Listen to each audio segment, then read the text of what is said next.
United States judge has told the Bush administration, sorry, but no can do. Your claim of absolute immunity is total and utter crap. Doesn't make any kind of sense. Not founded in the law at all. Not one bit. Now, here's what the Bush administration had claimed. Harriet Miers, Josh Bolten were working with the president, and since they were top advisors to the president, they have immunity for any conversation that they had or might have had with him.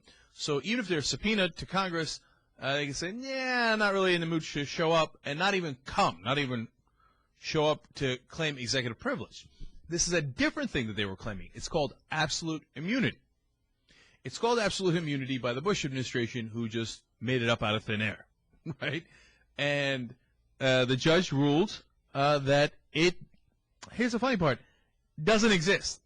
His name is, by the way, U.S. District Judge John Bates, and you know who he was appointed by? Of course. Oh, not a liberal or a Democrat. Appointed by George W. Bush. Apparently, they couldn't find enough radical judges in the country to fill all the open spots, so they picked the one that actually cares about the rule of law. And he's like, look, I might have been appointed by Bush, but I'm a judge. Damn it, Jim, I'm not a doctor, I'm a judge.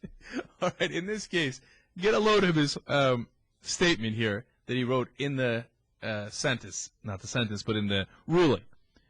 Quote, that simple yet critical fact bears repeating. The asserted absolute immunity claim here is entirely unsupported by existing case law. That's as strong a language as you're going to get from a judge. Entirely unsupported by existing case law. You know what that means? That means, poof, they made it up out of complete thin air. They said, oh, yeah, of course, anyone who works in the Bush White House has absolute immunity for any crime they might have ever broken. But no such law exists. Dude, you can't just come into a federal court and say, well, we appointed you. Come on, just pretend that there's a law that says we have absolute immunity over everything. In this case, Judge Bates wasn't having it. He said, no can do.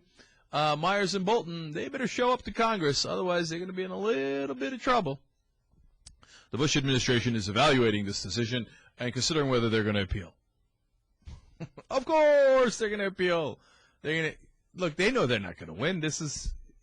I'm not sure you can even get this past Scalia, right? That's going to be an interesting question if it ever makes it up that high in the to all the way to the Supreme Court. But they don't really. Part of it is, of course, they would like to win if they can get enough lackeys to vote their way. But the other part of it is they just want to drag it out. So they're like, okay, great. Yeah, well, it turns out we just made it up, huh? Who knew? Okay, well, let's go to the next level. Oh, yeah, you think we made it up too? Okay, huh? There's no case law, none. Huh, interesting. Okay. All right, let's go to the final level. Oh, look at that. We're out of office already. This is old news. Are you guys still going to be fighting this partisan politics? You know, is Barack Obama still going to be concerned about this? Oh, they're just trying to settle old grudges. It's old news. Just get beyond it already. By the way, the number one tactic used by politicians when they're trying to get away with crimes is, oh, it's old news. You already knew we broke the law. What are you sweating it over for? You know, Wendy Taylor wrote this in. I think Wendy's one of our colonels at Rebel headquarters, isn't she? Check this thing out here. Totally. What am I talking about? Joan Wendy Taylor, colonel at Rebel headquarters. So I'm glad I took this email seriously. You know, Wendy wrote in and said, hey, look, this whole idea of putting things aside, and, you know, we were talking about whether Obama, if he comes in, is going to say, hey, bygones be bygones, let's move forward. She said, imagine if it was another crime. Imagine if it was something heinous, like, you know, like violating the Constitution. No, like something that everybody can relate to. Rape, murder, right? Can you imagine the judge, you come into the judge and the defendant goes, oh, come on, I did the rape murder a couple of years ago. You're still worried about that old news? Oh, we're still going to litigate this? Oh, come on. You guys are so biased. Just let it go already. Let's move forward. What's with all the rape and murder talk? Okay, that was all the way like 4 or 5 years ago. Let it go. Of course, it would be comical and ridiculous.